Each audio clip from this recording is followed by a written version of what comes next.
The pixelation limit. There's a smallest possible unit of space. It's called the Planck length, roughly 1.6 times 10 to the negative 35th meters. Smaller than that? Physics stops working. That's not just tiny, that's suspicious. Because in a truly analog universe, there shouldn't be a minimum size. Space should divide forever, infinite resolution. Instead, it bottoms out, like a screen that won't zoom in past a certain point, not because of your eyes, but because there's nothing left to load. That's exactly how digital simulations work. The resolution isn't infinite, it's just high enough to fool you. So what does that change?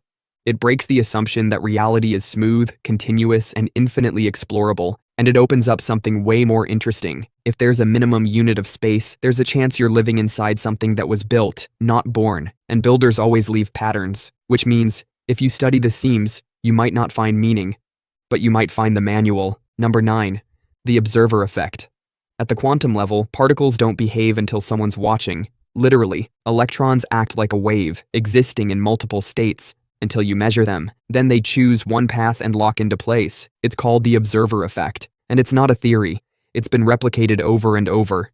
That shouldn't be possible. Observation shouldn't change physical outcomes. But in quantum mechanics, it does. So how do you explain it? Some physicists say it's because the universe doesn't render itself fully, unless attention forces it to, exactly how a video game only generates what the player sees. Which brings us here, all that stuff people laugh at. You create your reality. Your focus shapes your world.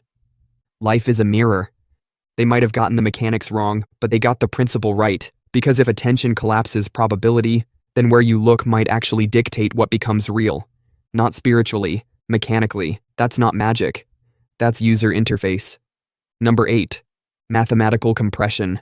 There's something off about how tidy the universe is. The most complex phenomena, motion, mass, gravity, even time, can all be expressed with ridiculously small equations. E equals mc squared, the Schrödinger equation, Einstein's field equations, not pages of code, not chaos, just compressed elegance. And in nature, that's rare, because randomness produces mess, entropy.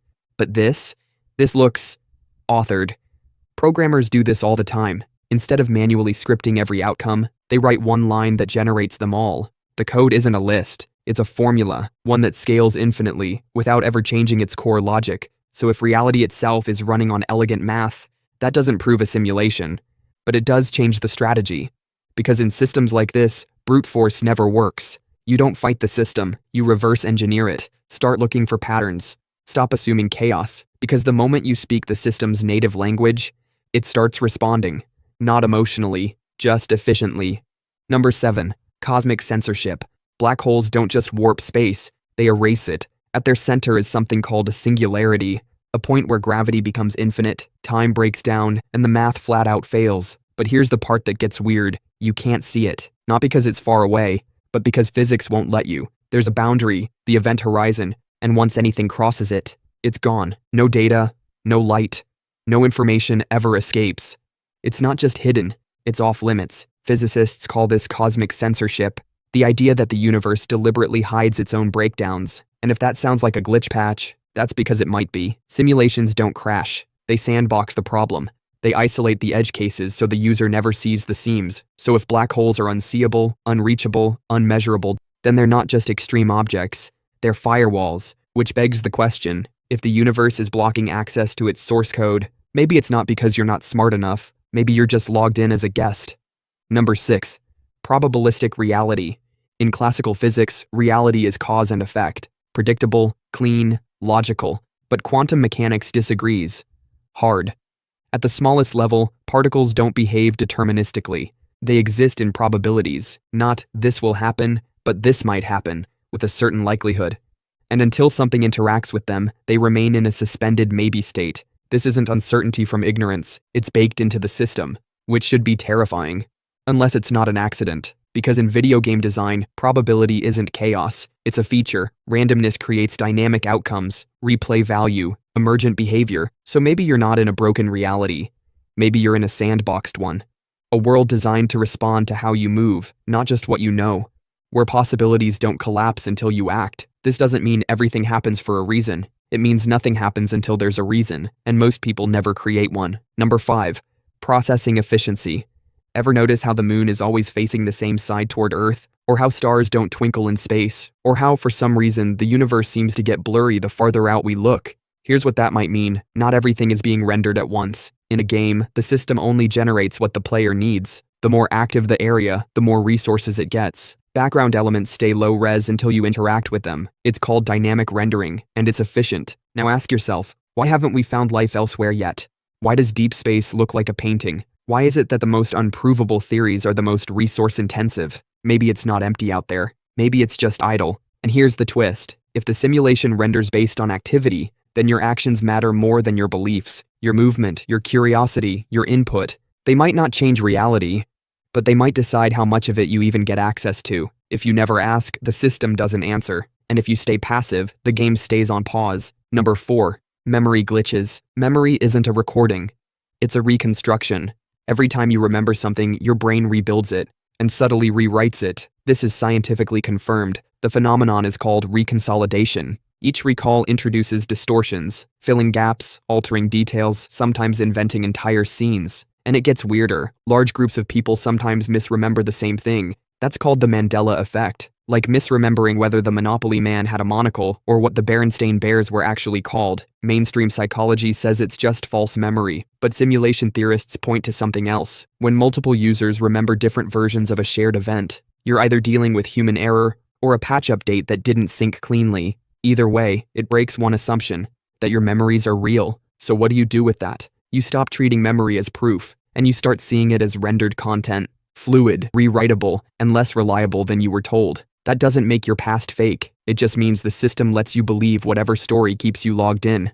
Number 3. Consciousness loops. You think you're aware because you have thoughts, but science has never explained how those thoughts come from neurons. The brain processes input, electricity, chemistry, light, heat.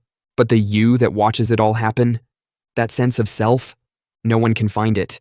It's called the hard problem of consciousness. The idea that subjective experience can't be explained by physical processes alone. Simulation theory offers something wild. What if consciousness isn't inside the system? What if it's what's interfacing with it? Your sense of self, your awareness, your attention. Not byproducts of the brain, but an external signal using the brain as a receiver. Think of it like this. The character thinks they're alive, but the player is somewhere else entirely. And here's where that breaks the script. If your consciousness isn't in your body, then you're not stuck in here. You're linked in, which means fear, pain, shame, limitation. They're just signals on a dashboard. Unpleasant? Sure, but they're not you. They're just what the interface uses to keep you invested in the game. Number 2. Artificial time. Time feels fixed. A second is a second. A minute is a minute. But that's only because you're standing still. Einstein proved that time stretches and compresses depending on gravity and speed. Two people moving at different velocities will actually experience time differently, not just perceive it, live it. That's not a metaphor. That's physics. So if time isn't universal, and it's not absolute, what is it? One answer: a variable runtime clock. In simulated environments, time doesn't move on its own. It runs based on cycles, inputs, and rendering requirements. And sometimes, to preserve processing power, it slows down or speeds up behind the scenes. So if time in the real world isn't consistent, maybe it's not a law of nature. Maybe it's a function, a setting, a local rule. And what does that mean for you? Stop assuming you're late. Stop assuming there's not enough, because if time bends to context, maybe urgency is an illusion designed to keep you clicking. You're not running out of time, you're being told you are. Number 1, the anthropic trap. Here's the final glitch. The universe looks perfectly tuned to support life. Not just any life, your life. The physical constants, gravity, the strong nuclear force, dark energy, are balanced so precisely that even tiny changes would make reality uninhabitable. Physicists call this the fine-tuning problem. It's like finding a computer that just happens to have the exact specs you need, to the decimal point, and assuming it built itself by accident. So what's the usual explanation? Oh, there must be infinite universes and we just live in the lucky one. That's not logic, that's coping. Simulation theory takes a different route. Maybe the reason this universe supports life is because it was programmed to, which flips everything. You're not insignificant. You're not random. You're not a blip in a meaningless cosmic accident. You are part of the function, your awareness, your decisions, your inputs. They're not the side effects of the system. They're the purpose of it. And if that's even partially true, then maybe the glitch was never in the simulation. Maybe it's in the way we've been taught to ignore it.